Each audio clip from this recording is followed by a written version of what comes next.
Hi, I'm Richie Mackay. And I'm Davey Bolt, and you are listening to the Wrong Bias Podcast. And welcome to show 61 of the Wrong Bias Podcast. As the podcast catches up to the big fella's age, we're joined by Aaron Johnson to discuss Hong Kong, his rise to the top 16, and relive one of his most stressful 30 minutes of his career. The Spice Girls sang "When Two Become One." We look at the possibility of Bowls England and the EIBA getting up cosy.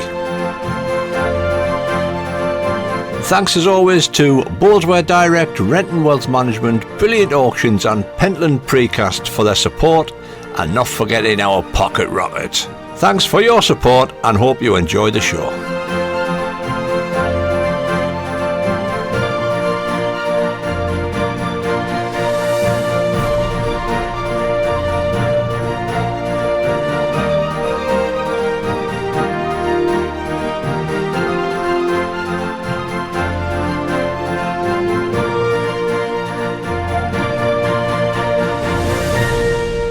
And welcome everybody to show number 61 of the Wrong Bias Podcast. The opening segment should be I'm Richie Mackay and he's Charlie Dimmick. So how are you, mate? Tired, aching. I enjoyed doing a bit of landscaping, mate. But you never injured yourself at all, did you? I didn't. No, I didn't. I mean, it would be crazy if somebody had tripped over a slab and done the ligaments in their ankle. Yeah, it would be crazy. It would be crazy, wouldn't it? I mean, you'd never do out like that, hobbling up and down the green at Redcar. Those who'll remember probably seen us down at Leamington with boot on when I broke my left foot. It was a carbon copy on the right hand side. When I went over on my left, caught the edge of a step, buckled me like my foot over. Yeah. And then I did exactly the same with my right foot the other day, and I stood there for about 5 minutes. I thought it had gone like I had a right old crack, like crap when I went. Thankfully, I went in, got an X-ray, and it's. I'm saying thankfully, sometimes ligaments are worse than a break, like, and it's taken a long time to sort it. Well, it's these free running greens. I'm sure we'll not put no stress on it at all, mate. We'll come to that a little bit later in all, won't we?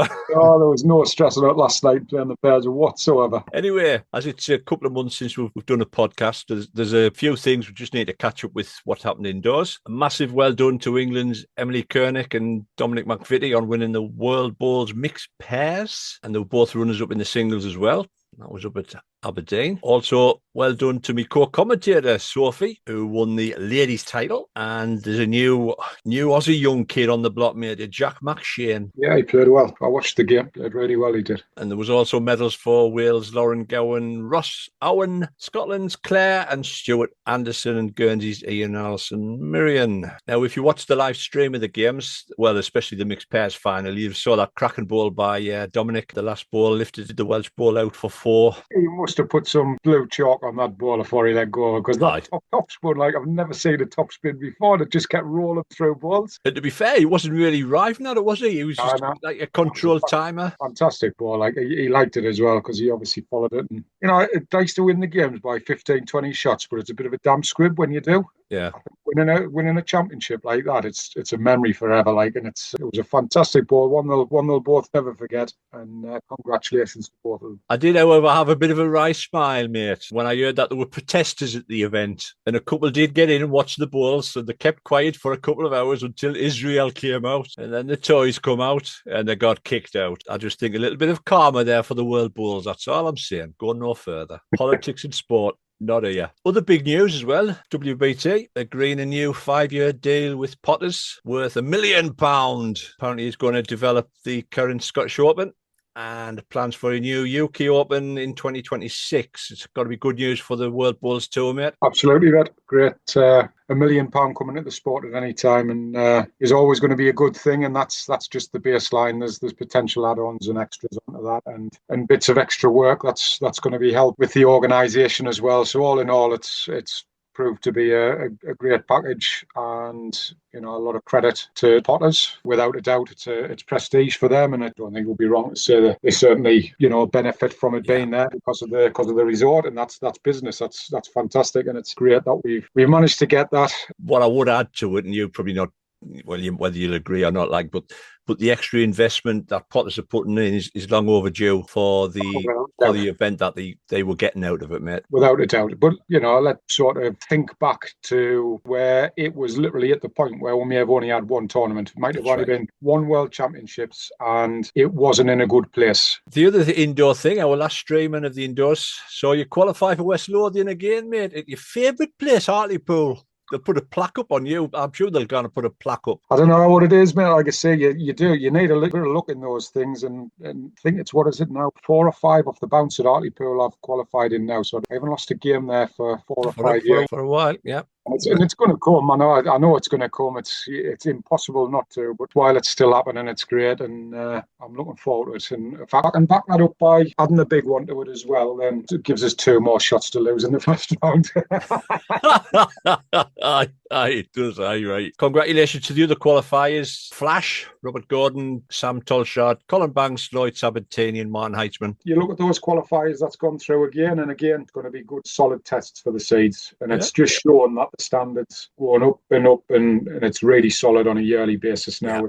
It should be a great tournament again, and everybody will be gunning for Mr. Banks to stop him. So the good old outdoors is here, mate. We used to joke that come the middle of June, it's just league games left. Well, I'm at that stage already, and I'm ticking the days off to September like a prisoner on a life sentence. So we also said on numerous podcasts, mate, that if you can get through May, the better players start to come to the fore because the greens start to get a bit quicker, and you're able to start playing some balls. Yeah. What a crock of bleep.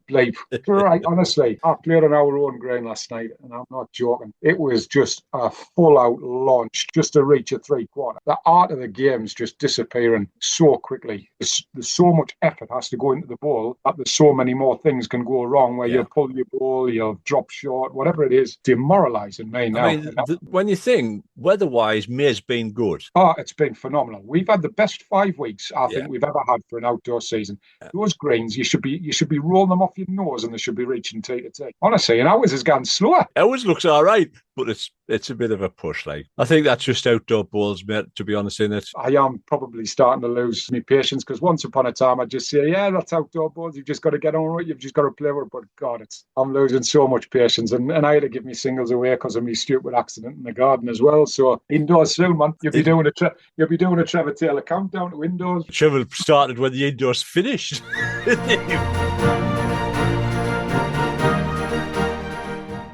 Right, now then, we've been joined by who many people will see on the WBT scene next season, as he has just made the top 16, Mr. Aaron Johnson. Aaron, great to have you on the show. Great to be here. We've been trying to get you on for about 6 months. A couple of months now, isn't it? When we wanted to get you on, obviously, after you'd managed to break that top 16 spot after your fantastic run in the Scottish Open. But I think at the time we were going to do it, you were away for the under-25 Worlds or something like that. Yeah, I was literally going to Hong Kong the week after, and then things always happen, and then someone's always doing something, and then before you know it, it's the next year. Absolutely. Well, actually, I would mention that straight away, since I've been there myself. How did you find Hong Kong? Absolutely awesome. It was, I've never experienced anything like that. I haven't travelled too much. I'm a bit of a typical Norfolk boy that just stays at home, but going out there was like a new world. I loved it, and all the people were amazing. Everyone's so hospitable. They come up to you, sort everything for you, and they're really knowledgeable on their bowls. I wasn't expecting it. A lot of them keep track of like what happens over this way and everything, and it was awesome. Yeah, I definitely mirror that. It's when I was lucky enough to go over there for 2 years, and hospitality, people there for you, making sure that you're okay and taking you where you need to be and taking you for a night out, as a group and things. That was fantastic. How did you find the greens? So depends what rink I was on. So firstly, the football club, the Hong Kong Football Club, where it's at, the complex is the best sports complex I've ever been to. There was 3 or 4 stories of every sport you could want to do under one roof. It was awesome. But the actual green speed was fine. Both end rinks lovely. There was just a rink of death, as we all like to call it, where all 4 hands went outwards if you went too wide, and me taking my old English Taylor Ace bowls over there may have got caught out 3 or 4 times playing against the old straight of Drake's Pride extreme ones that I saw, and all sets of bowls I'd never even heard before. But lesson learned. So when you first walked in and saw one of the outdoor greens at Hong Kong, Was your immediate thought, Jesus, that looks heavy? Yes, the outdoors. Yeah, the outdoors were like, oh God. So I was quite happy to be indoor on one of the rinks that I knew or looked like one of ours. But yeah, some of those outdoor ones look almost like a back garden in some ways. But When I first walked in and I saw the outdoor green for the first time, I went, "Oh my God, that looks like it's just never going to run or anything." And we mm, went on, and my first ball absolutely smashed the backboard. I'd obviously gone to launch it like you do over in this country on a heavy green, but it's like a leaf, isn't it? So it just looks so dense. But mhm. actually, it runs Yeah, really well. I think the only downside about the outdoor greens in Hong Kong is because it's a leaf, there's quite a lot of little pit holes and potholes where your ball deviates and things like that. No, I quite enjoyed playing on them, to be fair. yeah. Alan Yuen he came over for Potters. Same. I played him at Potters a year ago, and he came and saw me and gave me a little tour around both places, that and Craig and Gower Cricket Club, and Great he showed me go, yeah. those greens, and he was saying how deceptive they are because I took one look at it and I think he saw my face, and then told me the green speed. I couldn't believe him. Looks can be deceiving with them. Did you play on the indoor green underneath the car park on one of them? It's like, oh, it No, seems so like it's a that bit we of a only car played park. on one green, and it was the actual proper indoor in the Hong Kong Football Club. Oh, spot on. So yeah, I managed to get away without playing outdoors, which if people know me, I'm not always too upset about. Yeah, I've got a love-hate relationship with outdoors, but I'll get there Yeah, eventually. I've quickly joined that group. To be fair, we've just been talking about that about 5 minutes ago. Oh, I need to get a grip, really. I'm a miserable little sod when it comes out. There's nothing wrong with it. Just said, Aaron, that years gone by, I could quite easily just say, "Oh, it's just outdoor boys, you just get on with it." But now it just makes us want to absolutely smash my head against a brick wall. It really does. You can't get me onto this outdoor bowls rant already. People get the wrong idea of me. I can't have this. It's my own fault for being a little bit of a pusher. My delivery don't work for it. It's my fault. We'll go with that. Are you playing much outdoors at all or not? Yeah, every time I say I might not, and then every year I do, like all of us, end up playing absolutely everything. But Where do you play outdoors? same club, Norfolk Bowling Club. Off it where? Wayne gets a break for me. I ain't good enough to play with him outdoors, so he's You're not. yeah, so he's all right. He gets a break for me for a few months, but yeah, same club. Enjoy. I take it a bit more fun in a way. Play with my dad in most things and whatever, and we watch him try and hit the jack 4 times from lead, and then see where we go from there. Really, so it's a good laugh. It's been a great year for you, mate, and I've got to hold my hands up. I don't think we'd really crossed paths in the past, and didn't know a great deal about you. Heard about you. I watched you play in that Scottish, and then had the absolute pleasure of playing with you in the series, where fortunately you had to play two in my rink. Did you enjoy the series as a whole? Yeah, I loved it, and you're right. I don't think too many people knew me probably this time last year and whatever, and it's been an absolute pleasure to meet all of these people at bowls and everything. Everyone at the England series, you hear things and little bits about how it's a clique and all of this, and none of that's true. I got on with everyone, and this is at Scotland in the England series, the pleasure of Hong Kong, everything. The people I've met the last year has been awesome. Even you, Bowie. It's been Don't believe absolutely. that. Yeah, yeah. Oh, well, no. Oh, well, Thanks, oh, well. Aaron. You can come on again. Yeah, no, it's been Lee Brown honestly, knows in here. Come on. honestly, Tell it as it is. honestly, it's been great. Even if you were like trudging down the green, hardly able to walk or breathe in that first game, but whatever. Oh, But it's it been was frightening. It was, but you know what it is. What I enjoyed the most was considering we were I mean, obviously I play with Paul all the time, so me and yeah, Paul sort of know each other inside out as far as the game's concerned. But Martin's debut, your own debut at senior yeah, level, it was a massive thing for me because obviously I'd been down in the trial at three, and then all of a sudden I'm tucked in skipping for yeah. England, which was quite a daunting but exciting experience as well. And for me, the best thing I took out of that was it was a really great series to play as a rink. Richie will know me for years. He knows I'll give one or two of my players the odd look now and again if somebody wangs the jack in the ditch or doesn't get it where I need it. But in the main, I try to be as relaxed as I can because there's Yeah. nothing worse than putting pressure on your own team. Yeah, I thought so. I mean, all four of us, at the end of the day, we all put enough pressure on ourselves and we all knew what it meant and we all knew what we wanted to do. And I Yeah, think that's what I liked about the rink. There wasn't any going into it and be like, look, the rink's been like this for years. I expect you to do X, Y, Z. It was just to go out and play how you play. And yeah, I enjoyed it. And for my first series, I mean, you tell me 18 months ago that I'd be playing for the England men's team last year, I would have laughed at you. I would have laughed at you. You've got to have confidence in yourself, but I would have called you crazy because as much as you have confidence, you have to be realistic. But I was proud of how I did. Obviously, it's not the result we wanted, and we all know that. But you have to now look away from it, be angry with the result, but then look at the positives. Because otherwise, what is the point? And I enjoyed our rink. I thought it went well, especially as a new rink, like you said, and kind of take that forward into next next year if you can. Absolutely, it'll be nice. And I'm talking there as well about it being in your ring, forgetting as well that Paul had obviously been chucked into the Lions' den as well, because he'd Yeah, stepped up from exactly. 2 to 3 as well. So all in all, psychologically, from all 4 points of view, we all had quite a bit of pressure on us going into that series. So I think the way we handled ourselves was positive. There's a lot of talk that there was a few players missing that potentially could be in that team. They may drop back into the fold next year, which can only strengthen the team if Yeah, it's exactly. hopefully we're a part of it again. But before I let Richie loose on you, I'm going to just quickly go back to the Scottish, where you obviously had that fantastic run to the final. What was your thoughts going up there? Confident? Were you in good form going in there, or was it just a case of take it as it comes? Well, it was obviously strange because I ended the season before that by qualifying. So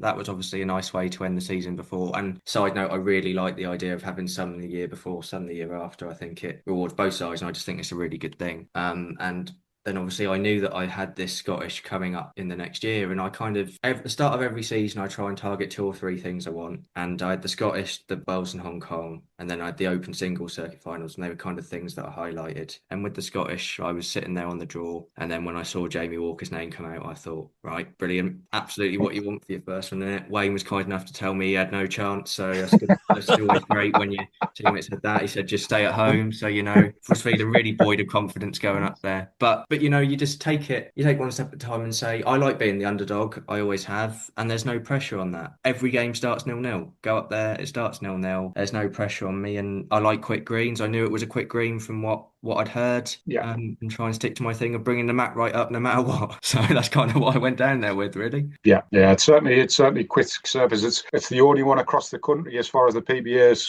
and qualifiers or actual events is concerned where I've got to change. I kind of sorted my grooves up there, so I dropped down to quantum. Yeah, I mean, obviously you had some massive wins when you were up there. As got beat in the final, which at the end of the day, Jason played really, really well. Then you had that long old dragged out wait to say you'll have known that you were sitting in that 16th position or 15th or wherever provisionally you were in. Longest week And of then my life, honestly. and That was I, when I remember sitting there with Jason after the final. Obviously, I ran out of gas in that, and I've never said that in bowls before because bowls is not a physical sport. it is. It is physical, but it's more mental. It's more It is, mental. yeah. It's more mental. And I'd ran out, obviously, playing Stuart Anderson that morning. That was kind of never looked past that. And I didn't get myself back up for it. And that's something I'll never hopefully do again. And that's something I've learned from and Yeah. whatever. But Jason was a lovely guy. I sat with him after, I think, speaking to him, and like the like, whatever you call it, the provisional rankings came through on his phone. He went, look, you're 16th. And we laughed about that and about how 27 million results would have to go my way for that to stay. So that was all kind of just quite funny at that point. And then obviously Potters came round and a few came in, and then it started to get more and more realistic. And that's when I started to lose more and more hair and my hairline go even further back. Well, it could be worse. I mean, the one man who was your third man in the England team obviously was the critical key as to whether you actually made that top 16 or not, which I'm sure he'll never ever sort of mention or say anything about. No. What was your position during that game? Where were you? Were you behind the sofa? Were you under the bed? So obviously I work in tax, so January is my busiest month, which is kind of a problem, but hey ho, we'll work. So I said to them, look, this game's at 3 or whatever. I'm not going to be able to concentrate and whatever. So I managed to get through like half the first set. I think I watched most of that in anywhere I could, meeting room, wherever, just looking at it as much as I could. And then I just left early and ran in my car, was watching it from there, tried to drive about to stop watching. I think I stopped at McDonald's at one point, ordered a couple lots of fries, and then I ended up just calling my dad, I think, from memory, for the tie break to speak to someone. Not that he was any good. He was more that was an absolute waste of time, that was. And he was about 10 seconds behind me, so he just kept saying the same things again. That was painful. Yeah, that was ridiculous, really. That was absolutely crazy. And before then, I didn't even know Paul, and I must say, meeting him and everything, he's a top guy. So it's been really good to see him after that. And we've had kind of a couple of good chats about it, and in good spirits, which is nice. Yeah, at the end of the day, it's we're all there fighting for the same thing, and Yeah. I think one thing over the last couple of years, it's certainly shown the days-old situation of not being able to break into the top 16 is pretty much starting to be quashed, because you see Jamie, you see Jason, both have good runs at the Worlds, get in there. You've had a fantastic run in the Scottish, you get in there. Paul had a chance to get in there the first time he qualified down in the World Singles, and he gets close to qualifying as well. So it's really positive, and I think that'll continue to happen. I just mentioned to Richie earlier on, you look at the qualifiers who's up at Scotland this year again, who's already qualified. It's going to be a great field again, so there's potential there where somebody could go on a run. But no, it's full credit to yourself to do what you've done and to break in there. You know, obviously wish you the best of luck, unless I draw you in one of the rounds and I'm going to absolutely smash you off the park. Hold on. Groundhog Day. I've heard this. Where did I hear this from? You said this to Jason last year. I did. On one of the earlier the podcast. This old psychological bollocks isn't working very well, is it? It's not, mate. It's not. I thought I was going back. I thought I was going dizzy there for a minute. I'm going on the law of averages. If I see it in 10 different players and I beat one of them, I'll say I told you. I'm just going to touch on the Scottish Open just a little bit. The Stuart Anderson, I mean, he's dominated on that carpet for quite a few years, mate. Got to be your best win of your career indoors, would you say? Oh, without a shadow of a doubt. I was told that is, you don't get much of a bigger test than that, really. Someone of that caliber on a carpet that I don't think he'd ever lost on in that before. The standard he is, it was biggest win, as you saw. Yeah, I watched it and I could see when you'd won it, you were walking back up the green, you were quite emotional with yourself. Yeah, and it was great to see, because it shows how much it meant to you. Yeah, I'm sure it looks great having someone like me crying on the old TV. I thought it was great, mate, because you're a bowler that actually shows your emotion on the green, which I think's good, rather than being straight-faced and what have you. And you probably already answered my second question, because it was going to be, was it difficult to get up for the final after being on such a high? Delighted, tremendous, having to sit around for what would be an hour, 2 hours, maybe an hour, maybe, or something. Yeah, exactly. So it's not firstly, it's obviously not an excuse. Jason bowled me off the park and completely deserved it. There's no question of that. He's lovely guy and was exceptional bowler. But the whole way through, the one thing I knew, I'm a notorious slow starter, and I said, these people are too good to be slow starters. Yeah. Don't give any of them the first sets, and obviously first sets are massive. And up until the final, I hadn't lost a first set. I drew one against Wayne, but I hadn't lost one. And second set, I'll go give him a 4. I don't put a second end. I give him. I was enjoying the moment a lot. Like, all the England and Scotland flags were being waved about, and I was just enjoying everything and being happy, which is fine, and you should do that. Yeah. But I was actually just a bit too much in the moment, I think. Yeah. And you work that out half an hour in, you're already a set down, and then Jason's second set. Don't matter what I was doing. Doesn't matter if I had nothing else going on in my brain. I weren't beating that. Yeah. So, you give these players an inch, they take a mile. I forgot you'd played Wayne. I hope, Aaron, after that game against Wayne, you turned around and went, good job I didn't stay in the house, Wayne. Good luck on the way home. No. Actually, when I get back. I've since we've had a bit of banter. We have had a lot at the start of the year, but I beat him 3 times at the start of the year in the space of 3 weeks. Then he broke his arm and he beat me with his other hand. So, I mean, I don't know how you work that one out. So, it's a joke. But that was the only game, genuinely, I didn't enjoy, because I don't like playing him and he doesn't like playing me, because it's weird. And it always has been. But I honestly think that was one of the highest standard games. He won't admit it, but he wouldn't. But I think that was one of the better games, because they always are, because we know how each other plays. And Right. Leaving that aside, I want you to go back to the 21st of January 2024. Can you remember where you were? And we'll be back with Aaron in about 6 minutes.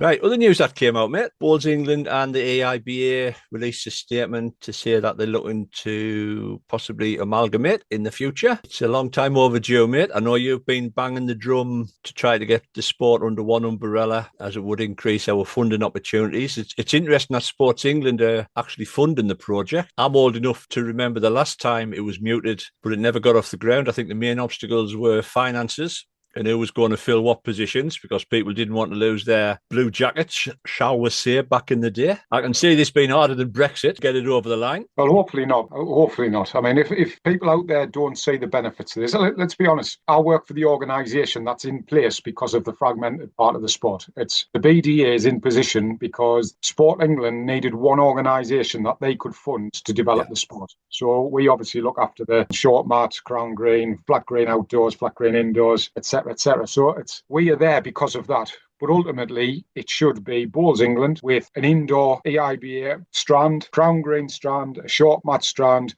with one overriding body where all the money comes into one central pot and it's all designated. And that's needed to happen for a lot of years. And whether we would get more money for that happening, at the end of the day, BDA it's a pittance. Let's be honest with you. It's not a lot of money in comparison to other sports, bearing in mind that we are the third biggest sport in the country. Yeah. You know, we're talking about 1.6 million or 1.8 million over 4 years compared to 25s, 26s to some of the other sports that haven't got as many participants, etc. as us. Is it going to increase funding? Hopefully it will, because one thing I would say, and again, we're back to these people who keep coming on and saying the sport's dying, now it's happening, nothing happens at grassroots. There is so much work happening at grassroots sport that Sport England are now starting to understand how big part bowls actually plays in the big scheme of things with regards to health, mental health, all of that. There's work ongoing now where we're trying to get it involved in the school curriculum, but yet nothing's happening at grassroots level because, you know, if it's not seen, it's not done. Yeah, it's not happening. Yeah, but all of these things are happening.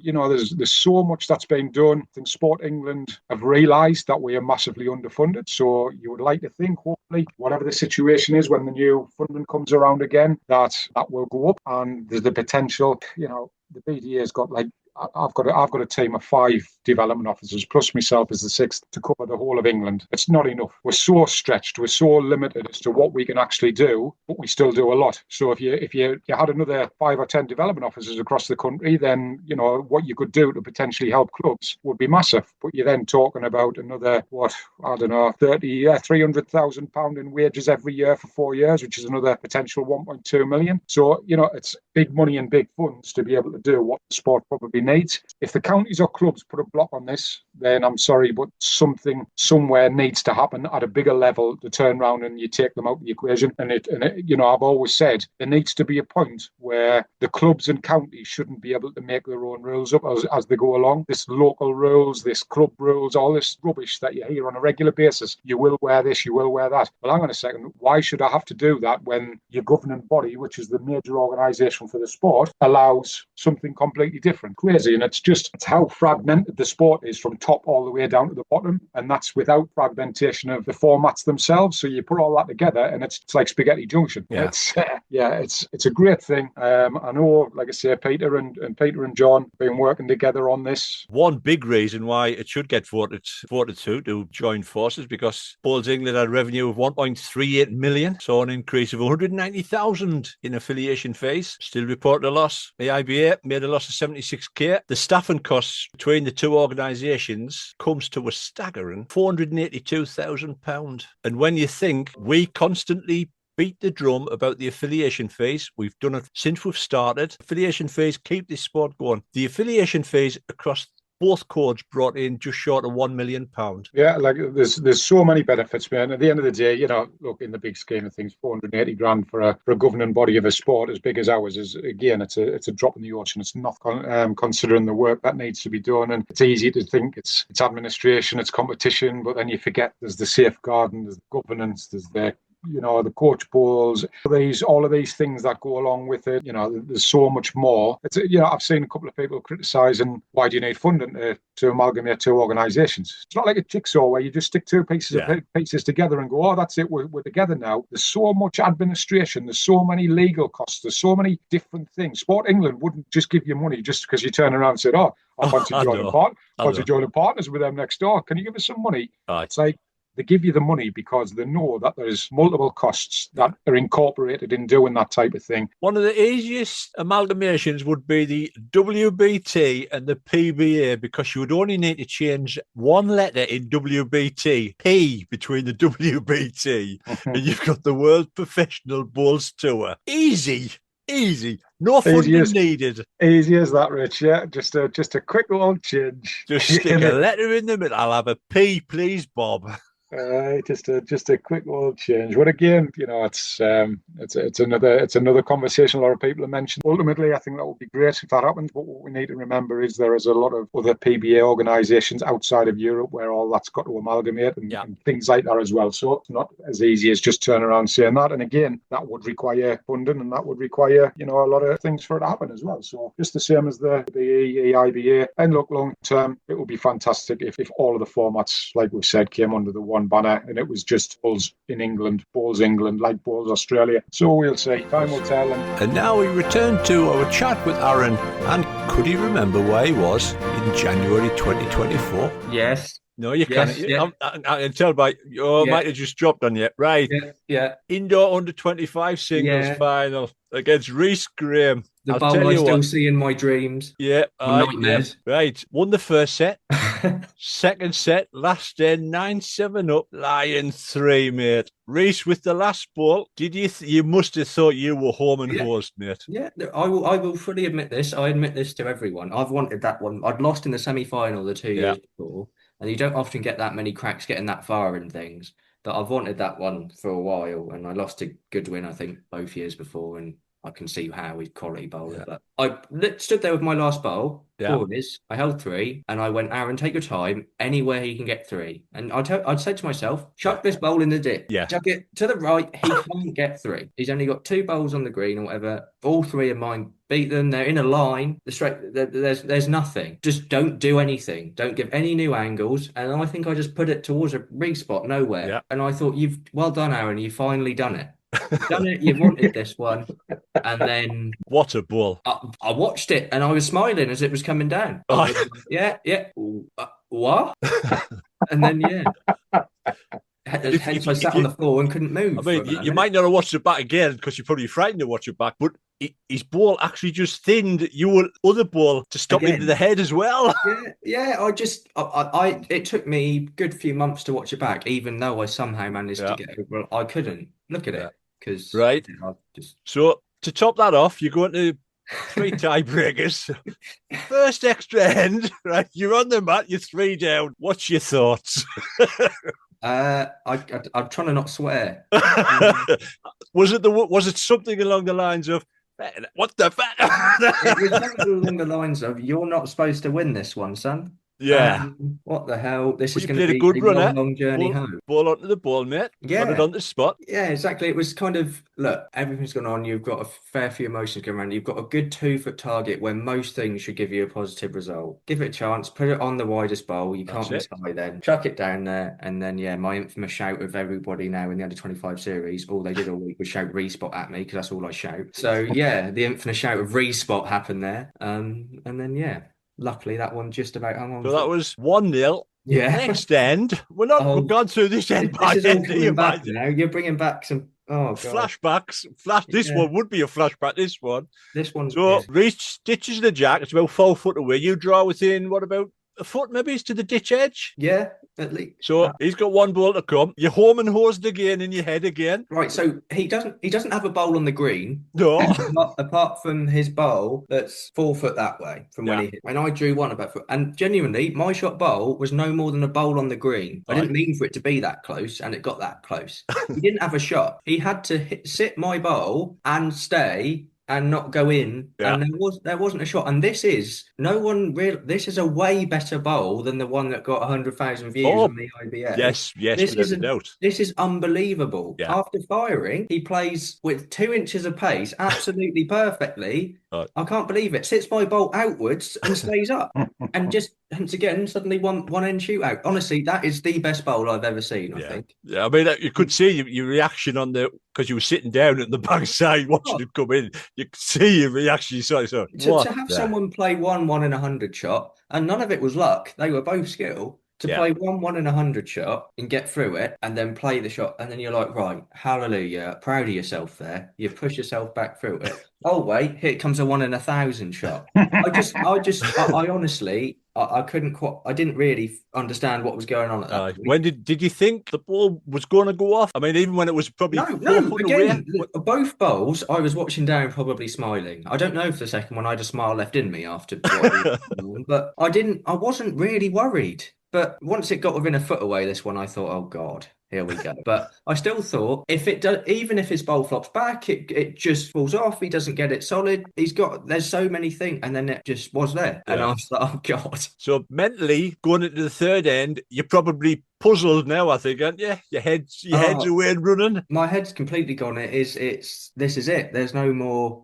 There's no more to go back on. There's nothing. And I'm not ahead. There's nothing in it. Like Oh, it's as simple as this. And with some of the things he's pulling off, I'll be honest, I'm a very, very positive person, but I was struggling. right. So you ditch it. you run the jack in the Yeah. ditch. What was about maybe it's a foot. Yeah, he's only got a foot. He's Yeah. got to be, I would say he's got to be over the edge of the ditch or within a bowl of the ditch. Within a bowl of the ditch is what he's got. He's got a So bit he, more than second end, uh, but, so but yeah, not much. his third ball's trundling down, Oh, trundling down. God, man. My sister's on the end of the rink at this point. I can't look at her at this one. And I just remember watching this bowl come down, this third one, and I'm like, please, please, Reese, for God's sake, because I'm like, if I lose this game, I'm not picking a bowl up for 4 months. Genuinely, I don't know how I am. Yeah. And I watch it come down, and it rolls about 2 foot away. I'm like, this has a chance. Get to the end of the ditch. I'm like, you don't say this out loud, I never would. I'm like, please go in. Please go. And it stops. The bowl stops. I'm adamant the bowl has stopped Right. there. And I'm like, I've got 2 bowls to hit this or I'm out. I cannot believe he's done it. And then it Aye. just goes Plop. in. And you see everyone just go hands on their heads Aye. like that. Because I'm adamant the bowl had stopped for a Right. second. And then, yeah, literally goes in by a fag paper. Right. Nothing. So you were ball, your next one, nowhere near it. You, No. you, you put a Bowser in, make it Yeah. hard for him. I'm trying to make the biggest wall known to man, and yet again, the one perfect line's between them, as it always is. Aye. I've put 2 short ones and the perfect lines between them, so I've just Aye. made a lovely guide. But I'm like, surely not. Surely, and in my head, because he's got obviously last bowl, Yeah. I'm like, you can't get that close twice. And then I said to myself, look at the shots he has played, you idiot. He probably can. Aye. Was it coming down about 4 feet away where you saw it looks a bit heavier? No, I said, so this is when I spoke to myself. I said, he's done it, Ellie. He's done it. And she went, it's heavy, you idiot. He said, and I said, no, he's done it. And then she shouted a bit of a louder expletive at me, just and then it obviously dropped in. And yeah, oh man, that was I don't think that was a serious roller coaster of emotions. Yeah. That was nuts. It Absolutely was nuts. great to watch. I mean, Yeah, I hope so. it was really, really good to watch. I wouldn't be very nice to play it, I don't think. No, it was about half an hour of bowls that I really didn't want, to Yeah. be honest. But it was yeah, it was I must unbelievable. admit, I must admit I didn't see it, like, but by the sounds of it, you were extremely lucky. You're spot on. You're spot on. How can he must have been walking off that green thinking, you lucky git. Aye. If you just started playing those bowls earlier, you wouldn't have had a chance. I just trying to string you along. Yeah. No, it was great, man. And you showed your emotions walking about you. Get in there, son. Get Yeah, in. it was just that was one I'd wanted for quite a while because obviously I knew what it led to, like Yeah. a worlds and whatever. I was very lucky with Hong Kong. That's just that was a bonus. I feel like I got that out of all of that they put me through. They said at least we'll give you a good trip away. I feel like that was the bonus there. So what's your ambitions going forward, mate? What do you want to do? Well, my main goal this year is to just stay in the top 16. Right. Obviously, I could sit here and say I want to win it all, but it's not. I just want to win those first rounds. It's a weird feeling now. The complete mindset and everything you go with there changes. Yeah. Like Bolty's already said, I look at the qualifiers and I think this ain't much easier. This ain't much easier.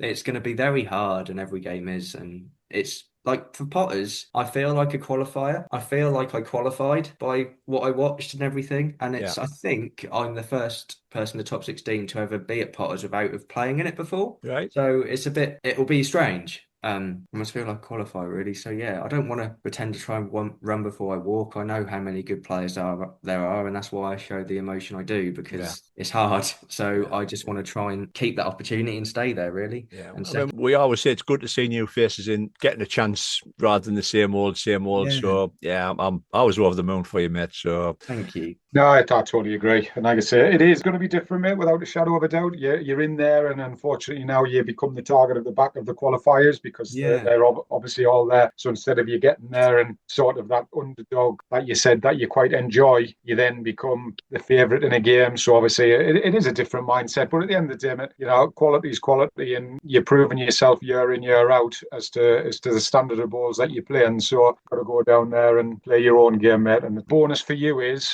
flip side is, those players who are coming up against you, who are qualifiers, pressure's on them to have to beat yeah. you as well, because at the end of the day, if they don't, you're still in there, and they've got to go through the rat race again and go through several games to try and qualify again. So it swings and roundabouts, but obviously wish you complete luck. I mean, the bonus for you now, mate, is, as we always say, everybody who seems to come on and talk to us in this podcast wins something apart from me. So Oh, don't jinx that. Bloody you've hell, got Volby. every chance that you will win Oh multiple my. championships over the next Oh 18 God. months. Aaron, Emily Koenig's never looked back since she's been on here.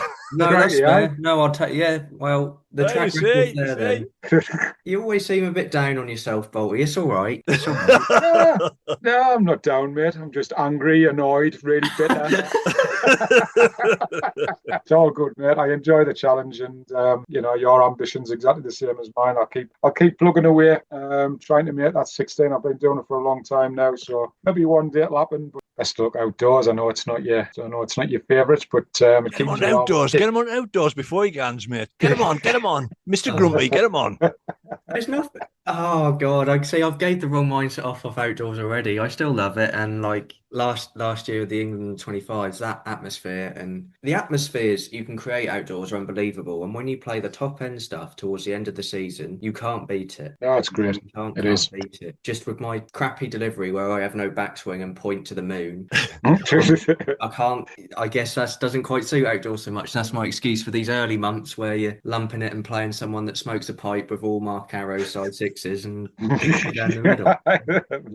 Aye, But like I say, that's the bit that I find hard now, mate. It's the quality of the majority of greens now is not great, and I love outdoor balls. I always have done. I've probably had more success outdoors than I have indoors, but it's quickly getting to the point now where it's not becoming enjoyable. Just launching balls up the green. It's a lot of the art's gone out. We've talked about this several times before about the reasons, and I still put it down to the fact that yes, the greens aren't as good as they used to be, but the balls that we use don't help outdoor greens neither. But it is what it is. But no, I think for me the quality of the greens is one thing, but you can try and manage that. The thing that annoys me is the pace. It's how hard I'm chucking them all yeah, the that's time. it. I That's like bad quality. The money about and everything isn't there anymore. That is one thing, and that yeah. is it's just for me it's the pace of all of them. And maybe I just need to bulk up and eat some more protein or something. But it's just the pace Get of our them. size, son. Get our size. Man up, OL. Man up, man up. Don't And get speak some for bigger yourself. bowls. Don't play with I'm little two size stone twos. down here, son. Speak for yourself. Two You just stone, wait till you get the 7 pot. weeks. Aaron, you just wait till you get the potters and the 3-course meals every Oh day. yes. You just Yeah, wait. exactly. And I live so close to it, I'll be popping there for breakfast, lunch, and tea, I think. Taking full use of that. Well, Aaron, it's been an absolute pleasure having you on. It's been a great chat. I've really, really enjoyed it. And like I say, as I mentioned earlier on, we hadn't crossed paths much in the past, but the last year it's been great to see a lot of you and a massive amount of time for you. You've got a great future ahead, and you as a person, absolutely fantastic. I think you're a great lad, and I wish you the best of luck. Yeah, I just know for a fact now that I've turned around and said I'm going to batter you the first round. I'm waiting for that Scottish draw to come out, and it is odds on I am playing you first round now. And Oh, Richie will have my life when you batter us 2-0. oh. Well, if that does happen, the one thing you have to get me back on here just so we can so I can banter you too. No, no, mate. Actually, we only give people, because people have so much success on this podcast. We only let them on once, mate. So if that happens, you'll not be. If I beat you, you're more than welcome. Do you know what? Love Do you know it. what we'll do? If you actually get drawn against each other, I'm going to do a watch along. Yes. Yeah, I'm going to do a wrong bias watch along with me on commentary. definitely. That would be absolutely brilliant. Yeah, that'll be great, Rich. No, but I mean, thank you very much. You guys have me on here. I loved it. Pleasure. And see, I've got It's a to know pleasure, both mate. of you guys through qualifiers, everything, and all that. And what you guys do for the sport is brilliant. And you're both top guys as well. Cheers, mate. All that rep you guys, you people get up north. I don't know what it's all about. Whatever, get off. Right, Great cheers, stuff, son. Aaron. Thanks so much, Cheers, mate. You Aaron, take mate. care, pal. Have a Cheers, good guys. season, mate. Catch you Ta-ra, later. pal. Ta-ra.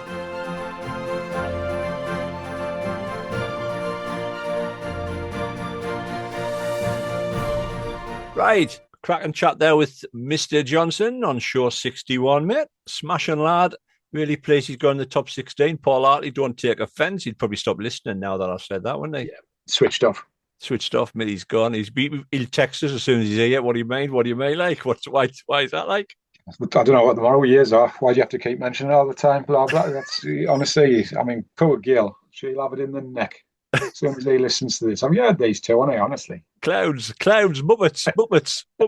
The idea. Anyway, I know you love social media, mate. These Facebook reels, you know, these 30-second clips that they go out, and the ones that start off with me grandma taught me this, or if only I knew this. You just get dragged in to watch it, don't you? You do. You literally, you do. You watch. Well, there was one, and this is a prime example, and this is my mentality, right? There's a woman who's finished a big bag of crisps. She hasn't finished a big bag of crisps, she's got halfway through them. And, you know, rather than fold them and put a peg on, this she gans, she gets some tin foil out, folds the tin foil out of the top of the bags of crisps, gets that bloody iron out, irons the tin foil on top of the bags of crisps to seal it. Keep them fresh. And there must have been about 5,001 views because I was the extra one. 4,000 of them must have typed exactly this. Just put a peg on it. Just put a peg on it. Some of them reels, mate, is just you dragged in to watch it. What you going to do? There was one. She was frying 3 eggs. How to flip 3 eggs? Just get the spatula and turn them out. No, she put the lid on the top, turned the pan out, burnt her hand with all the oil. Yeah, you put it onto the lid and then slide them back off again. That's a good one. That spatula in. That's a good one. That one, man. I mean, it's like when I'm putting like bread or batter biscuits out like that away. I didn't bother sealing them up. I just turn them onto the side that's open and make sure that the flat side's on the bottom so that pins. Simple as. Hold on. You did say you put a packet of biscuits back. The word back there. If you'd asked us 7 weeks ago, mate, I would have said not a cat has chance of eating them before they went off. 2 stone down, mate. I don't know if you heard that mentioned, but I'm 2 stone down in 7 weeks now. So I've got another 4 to go. Another 4 weeks to go. Yeah, another 4 stone to go. Another 4 stone to go. It's on its way, mate. Like your little thumb. I've already said I can't wait. I'm playing with Hartley next season, and people go, "Who's that fat prick you playing with?" Hey, Gail, have you heard these two? Have you heard them? We'll have them. Anyway, before we go, I listened to our first podcast, mate, Rags to Riches, back on 6th of November 2019, all them years ago, mate. Now, I had a wry smile about it because there was the stir about the Vipers branding and all that. Can you remember the shirts? All the stir, you were getting the looks and what have you. Now, I got us thinking, 2009 days later, do you think the sport's progressed? There you go. What I would say, mate, is it's certainly when we did the Vipers thing, posted that was what we're going to do. There was a lot of comments of people going, fantastic, love it. I'm going to speak to my club. I'm going to do this. I'm going to do that. I'm going to do it. I would say the amount of clubs who's followed suit is really poor to what I expected. To be fair, I mean it's great. You're seeing a lot more. You've got Spalding Lightning. You've got the White Knight there, the Knights, and you know there's various clubs across the country now that have sort of branded, and it's each to their own, whatever. But I definitely thought that once they saw one club had done it, and there wasn't that huge reaction of what a bunch of idiots, what you doing that for, blah blah blah. I mean, it's great now, you know. When we go down to nationals and you go down to Nottingham, or you know, Suggs with the down at Leamington, with the Pumas outdoors, with the Vipers indoors. Great that we're now called the South Shields Vipers. It's not South Shields Bowls Club anymore. Great that obviously the governing bodies refer to us as our actual name. But I just always thought it would be great down to be in national finals to be say rather than just saying blah blah blah bowling club against blah blah blah bowling club. I would say it has progressed to an extent.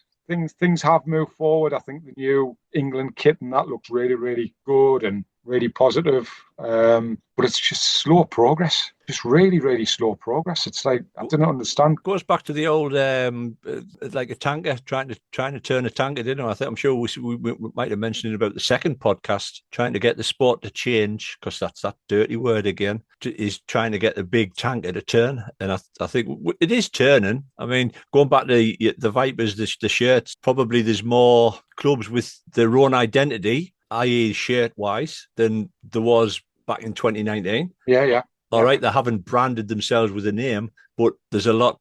I think there's not many clubs now that play in whites, white shirts, bog standard white shirts. They've all, so that's progressed a little bit.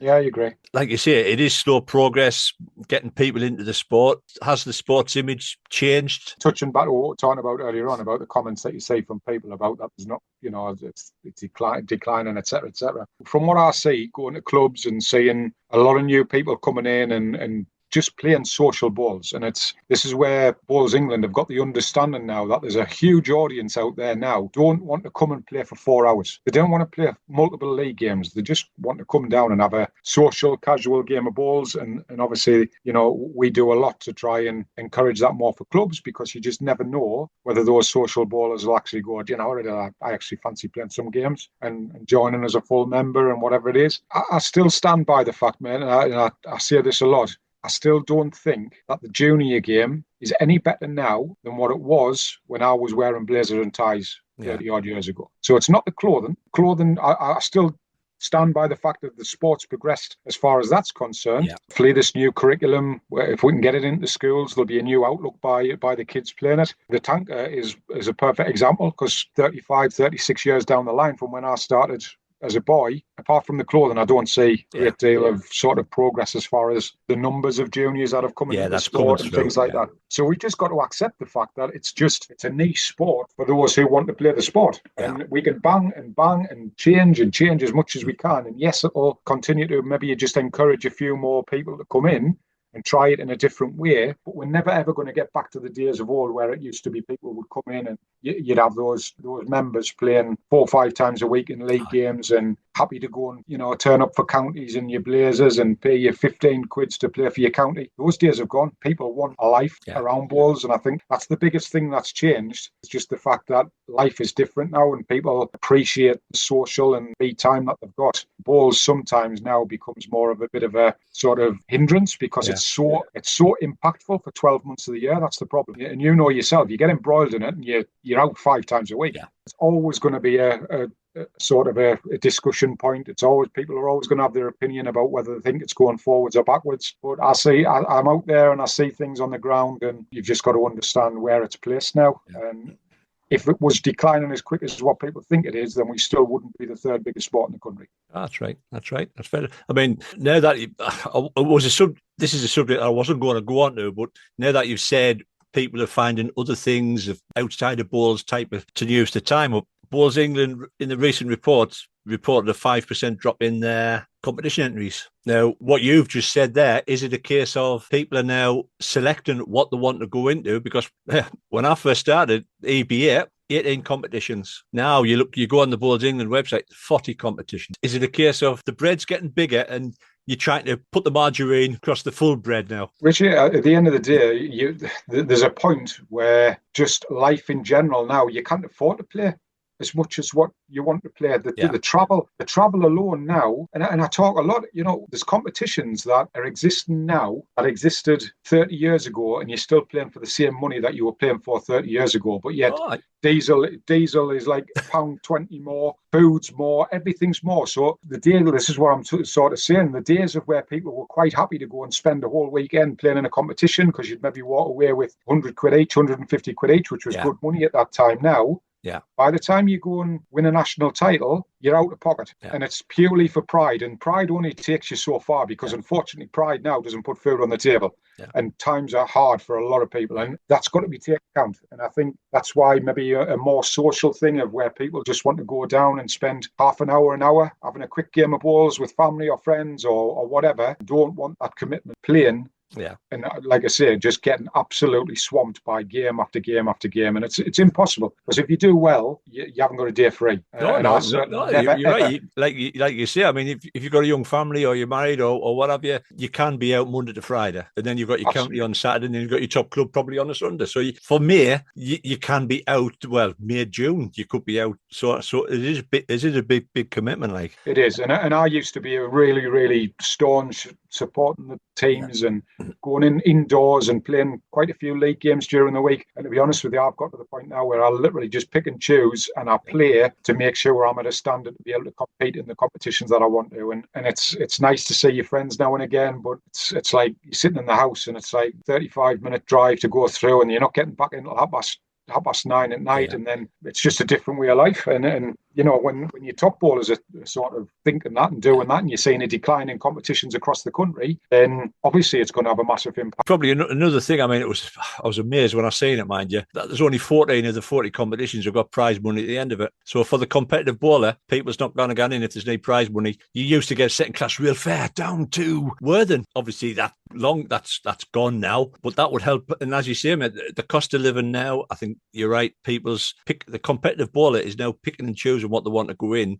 May well be the reason for the 5% drop. A lot of it now is purely playing for pride. It's pride of being a national champion. Yeah. It's the potential to go and have a visit to Hong Kong, like Aaron's just been talking about. There is perks to winning certain things. You play in the British Isles or whatever it might be, but ultimately, at the end of it, it's like that old your yesterday's fish and chip paper. Because once it's gone, and you look at your bank account, it's cost you a fortune to do it, and all the glory that you might have had on the way quickly disappears because it has an effect on people's lives, and that's purely and simply what people need to remember, and stop beating the drum about how the sport's dying, because it ain't. Sick of saying it's not dying in any shape or form. It's just in a completely different place to what it used to be. Yeah. Right. There you go, folks. Hope you enjoyed it. We'll be back in a couple of months, maybe, to bang another one out halfway through the outdoor season. So we hope you enjoyed it. Thank you for listening, and hope you've enjoyed the show. This has been a Dodgy production.